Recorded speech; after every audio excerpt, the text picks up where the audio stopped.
que hablar de su muerte, creo que lo más importante es celebrar su vida y todo lo que Fruto Vivas nos regaló en vida y la herencia que nos deja, y de eso quería que habláramos en estos minutos. Bueno, cómo no, bueno, por supuesto, aquí estamos con este duelo, pero muy conscientes de que lo más importante es mantener vivo su legado, sus enseñanzas que nos dejó, sobre todo de un gran humanista, un ser realmente sensible y receptivo, sobre todo con nuestro país, con nuestro amado país. Por lo menos a nosotros desde niños nos enseñó eso, amar a Venezuela, amar a su gente, reconocer la sabiduría popular, reconocer esa maravilla de naturaleza que tenemos, de cómo tenemos que aprender de ella. Y bueno, ahí está su obra, ¿no? Que habla mucho de eso. ¿De qué obra estamos árboles hablando? Para vivir, porque quizás hay personas que no conocen el trabajo de Fruto Vivas, quizás hay personas, sobre todo quizás gente más joven a lo mejor. Entonces yo quisiera que nos hablaras de qué obra nos estás hablando.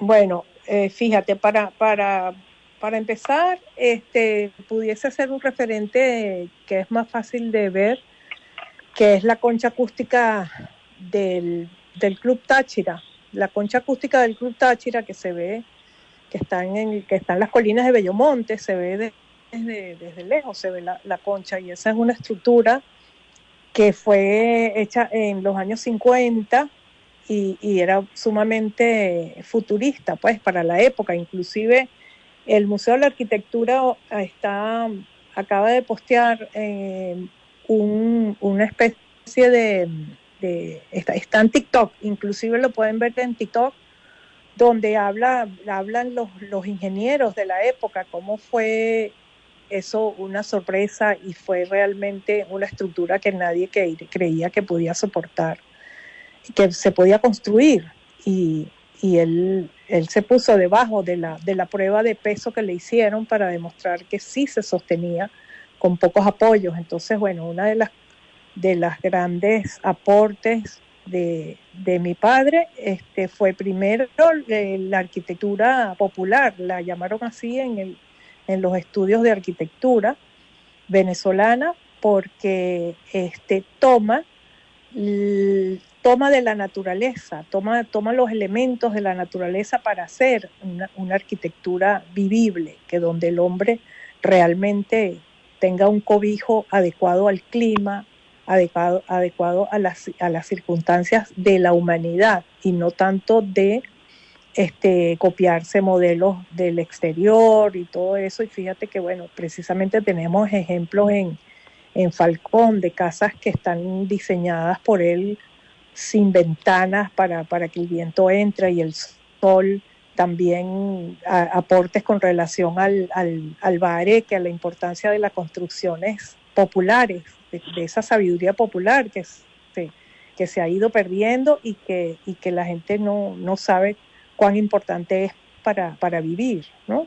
Y así, bueno, muchas otras cosas que te podría comentar. Está el edificio de lechería, que se fue construido por Maravén hace muchos años, un conjunto residencial que parece como que fuera de la Guerra de las Galaxias. Es muy interesante. Si la gente, bueno, hoy en día que todo el mundo lo que hace es acudir a Google inmediatamente, pues no es tan difícil buscar allí y ver los ejemplos de la arquitectura de mi padre, ¿no? Yo creo que, aparte de eso, bueno, un ecólogo, esa misma condición de amar y admirar a la naturaleza y tomar de la naturaleza todos sus enseñanzas y lo que nos lega la naturaleza. En América Latina lo llaman el arquitecto verde, por esos aportes de los jardines en los techos, de que, bueno, todo eso se ha ido viendo en estos últimos años, pero bueno, cuando mi padre hablaba de eso, ni siquiera la gente lo pensaba, ¿no?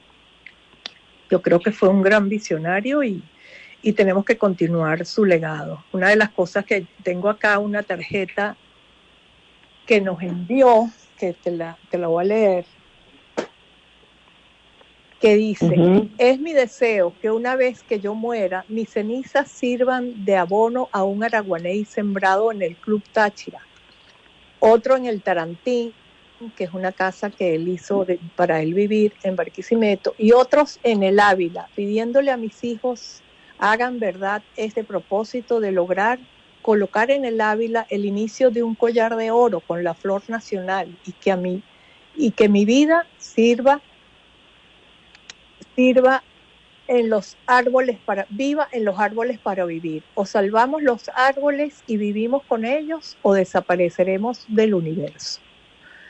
Eso es una tarjeta que nos envió y que yo creo que sería maravilloso que los que quisieran contribuir a que se haga el anillo de oro, el collar de oro en el Ávila, siembren su aragoney y y en mayo y junio tengamos esa maravilla de visión, ¿no? Natural. Y estar pendiente de los árboles. ¿Qué más te puedo decir? ¿Alguna otra cosa? No sé. Sí, claro, quería preguntarte cómo era él como padre, como ser humano, porque la visión que nosotros podemos tener de Fruto Vivas es por toda su obra, por todo su trabajo, pero quizás tú nos puedas contar ese trascámara que los venezolanos no veíamos. Bueno, mira, mi padre fue un padre amorosísimo, abnegado, muy pendiente de enseñarnos muchísimas cosas, de transmitir toda su sabiduría, darnos un gran ejemplo, sobre todo un ejemplo de lo que es el socialismo, ¿no? El socialismo es compartir. Yo siempre decía, bueno, llegó el socialismo a Venezuela, pero a mí me llegó cuando yo tenía 6 años que tenía que leer que Cuba sí, yanquis no. Entonces, yo desde hace mucho tiempo de mi padre aprendí lo que es el amor al pueblo, el amor a la gente y a esa cuestión de lo social, de lo que todos tenemos que tener una igualdad de derechos, que tenemos derecho a la vida, a la educación, ¿sabes? O sea, una cantidad de lecciones súper importantes como seres humanos, sobre todo la parte humana, yo creo que es súper importante y todos estos tiempos que hemos vivido de pandemias y de guerras y de desigualdades y de tanta bipolaridad, eso a mí nunca me ha calado porque mi padre me enseñó que teníamos que estar unidos, ¿no? Y que teníamos que respetarnos, entendernos. Y yo creo que fue un padre realmente ejemplar en el sentido de estar atento a que leyéramos, nos recomendaba muchos libros maravillosos, nosotros nos cambiaban el televisor por colecciones de libros importantísimos, leíamos muchísimo, ¿no? Porque mi papá de verdad que nos estimulaba muchísimo y nos llevaba a ver sus obras, estábamos pendientes, nos llevaba cuando las estaban construyendo, estábamos como muy presentes con su trabajo, pintaba muchísimo, yo le hice hace 3 años una exposición en la Galería Arte Nacional de toda su obra pictórica, de su obra de los dibujos, y fue maravilloso poderle hacer yo ese regalo a mi padre en vida, pues, ¿no? Se le han hecho muchísimos homenajes y yo creo que, el homenaje continúa manteniendo sus enseñanzas, su legado, su manera amorosa y humilde de ser. Qué maravilla. Es increíble todo el reconocimiento que se le dio a Fruto Vivas por su trabajo. En el 87 recibió el Premio Nacional de Arquitectura, en el 2009 el honoris causa de la Facultad de Arquitectura de la Universidad Central, en el 2011 el doctor honoris causa de la Universidad Nacional Experimental del Táchira. En 2014 el Premio Iberoamericano de Arquitectura, en fin, de arquitectura y urbanismo. Es increíble toda la trayectoria, sería quizás sumamente largo hablar de toda esta trayectoria magnífica que en el campo de la arquitectura y del humanismo, diría yo, llevó adelante Fruto Vivas. Yo tuve el honor de conocerlo, de conversar con él varias veces y de verdad que es un hombre encantador. Además, ¿tú sabes qué palabra diría yo que para mí, por lo menos, define a Fruto Vivas? Es un maestro, porque uno se sentaba a hablar con él. Mira que yo estoy acostumbrada a entrevistar gente. Ay, Dios mío. Yo tengo 40 años en mi vida entrevistando de gente, que se dice fácil, pero no es fácil. Son 40 años hablando con gente todos los días de mi vida, entrevistando gente todos los días de mi vida. Y cuando uno se sentaba a hablar con Fruto Viva, uno recibía como una clase. Tú podías no ser arquitecto, como yo no soy arquitecto, por ejemplo, pero él te explicaba con tanta paciencia, te explicaba con tanto detalle y además con una capacidad pedagógica tan increíble, que eso es lo que yo diría de él, que es un maestro, ¿verdad? No sé si tú lo ves así. Sí, tal cual. Y un maestro muy amigable, muy fácil para entenderlo, ¿no? Nada presuntuoso, esa manera de compartir. Yo creo que más que todo es esa palabra, compartir el conocimiento, compartir el amor, compartir el entendimiento y acercarse con el corazón a la gente para decirle algo que le puede quedar, y le puede servir, ¿no? Eso es el maestro. El maestro está enseñando con las vivencias y tomando de lo que hay alrededor, ¿no? Y sembrar. Además, yo no sé, pero la impresión que yo tengo es que él todo el tiempo andaba con un lápiz y un papel, o sea, porque él cualquier pregunta que cualquiera le hacía, él hacía como unos cuadritos y un dibujo y una cosa, y explicaba. O sea, yo lo siento así como que él todo el tiempo estaba explicando. Sí, él tenía siempre una servilleta, siempre estaba en una mesa, entonces sacaba la servilleta para explicarte, todo era con dibujo, y bueno, para él el dibujo era su herramienta y la palabra, ¿no? Estamos claros en eso, y bueno, por ahí quedan unos programas, hay una serie de programas que están por allí y que me dio mucha alegría una vez porque llegamos a Barlovento, por esa zona, y la gente estaban haciéndole unas cuestiones a las casas y metiéndole agua entre las paredes, y todo el mundo y preguntamos, ¿pero qué es lo que está pasando aquí? Y resulta que era que estaban viendo el programa de televisión, yo no me acuerdo ni cuál era el canal, pero la gente decía, no, esto lo vimos del maestro Fruto Viva, que nos dice que así podemos enfriar las casas, y otros estaban poniéndole azufre a la mezcla de bahareque porque así los animales no se iban a meter, ni los chipos, ni ningún tipo de alimañas, ¿no? Entonces, bueno, yo dije, wow, qué maravilla, ¿no? Esto es un maestro, esto sí es verdad que lo que él le decía a las personas en el programa, que era un programa muy sencillo, sin grandes pretensiones, mira, la gente lo seguía, pues, ¿no? Y bueno, así son los maestros. Y yo he visto esos programas. Consigue alumnos donde sea. Así es, yo he visto esos programas en BTV. Espero que los repongan, que los vuelvan a pasar, porque de verdad son extraordinarios esos programas, de verlo a él explicando todas las cosas. Ojalá que la gente de Venezolana de Televisión reponga estos programas, pues un poco para hacerle un homenaje muy merecido a Fruto Vivas, con toda su capacidad de enseñanza, con toda su capacidad pedagógica, que eso que tú dices es verdad, o sea, y yo lo comentaba minutos antes, que es que uno no necesita ser arquitecto, ni siquiera uno necesita ser albañil para entender lo que Fruto Vivo ha explicado. O sea, cualquier persona lo podía entender, sus diseños y su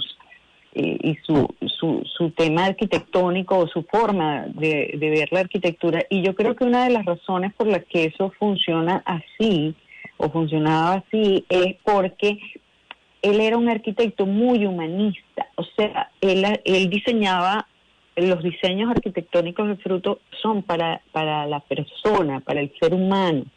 Y entonces, bueno, no hace falta tener unos conocimientos espectaculares, sino lo único que hace falta es ser persona, ser humano, para entender que la manera de concebir el espacio es para la gente y no al revés, porque hay arquitectos que sacrifican el humanismo, que sacrifican la comodidad o el beneficio de las personas y de la naturaleza por la obra arquitectónica, por hacer una cosa así a lo mejor muy monumental o muy específica, con un diseño muy particular, pero que ni es sustentable, ni es amigable con las personas. En cambio que Fruto no, Fruto todo buscaba que fuera, que se adaptara, que fuera todo integral, un todo con la naturaleza, con el espacio, con el ambiente donde se hacía ese diseño, con las personas que lo iban a disfrutar. Entonces yo siento que por eso era fácil de entenderlo, porque él diseñaba para la gente, para el ser humano y para la naturaleza, para que todo fuera un conjunto armonioso. Creo yo que ese era su principal truco, pues su principal intención, me parece a mí, ¿no? No sé cómo lo ves Sí, tú. de hecho, fíjate que las anécdotas que se conocen de las personas, las familias que viven en ese conjunto de lecherías que queda ahí en Puerto La Cruz, dicen que bueno, que son otras gentes o son otros niños porque tienen áreas para compartir y tienen áreas de juego hechos para ellos. O sea, es una... De hecho, mi papá cuando iba a diseñar algo por ejemplo, una familia que le pedía que le diseñara una casa, él lo primero que quería era reunirse con la familia, compartir con ellos, conocer cuáles eran los gustos de los hijos, si se llevaban bien, quiénes, ¿sabes? Quiénes de verdad podían dormir en el mismo cuarto, algo así, ¿no? Todo tenía que ver en función de la vida, ¿no? De realmente un hábitat para vivirlo, ¿no? y para sentirlo. Y yo creo que eso es en realidad son las lecciones que nos dan ahora los artistas y todo lo que nos habla de la contemporaneidad. Bueno, mi especialidad es arte y bueno, vemos que hoy es arte igual vida, o sea, tu vida tendría que ser un arte, tú tendrías que vivir la vida como con arte.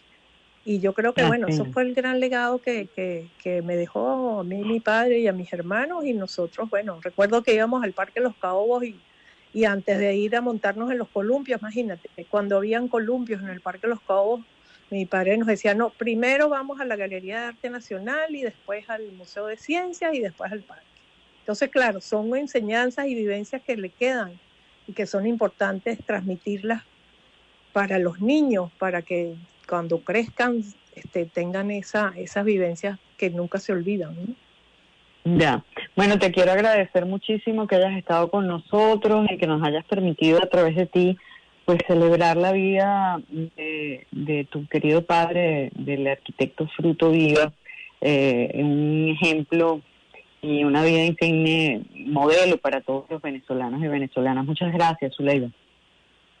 Gracias, Maripile, mucho éxito, pues. Gracias. Amigo, Zuleida Vivas, hija de Fruto Vivas, este hombre espectacular que se nos va hoy, pero que nos deja una herencia, un legado maravilloso, no solamente en obras, sino en estilo de vida, en conocimiento, en creación. Así que de verdad celebramos hoy la vida de Fruto Vivas.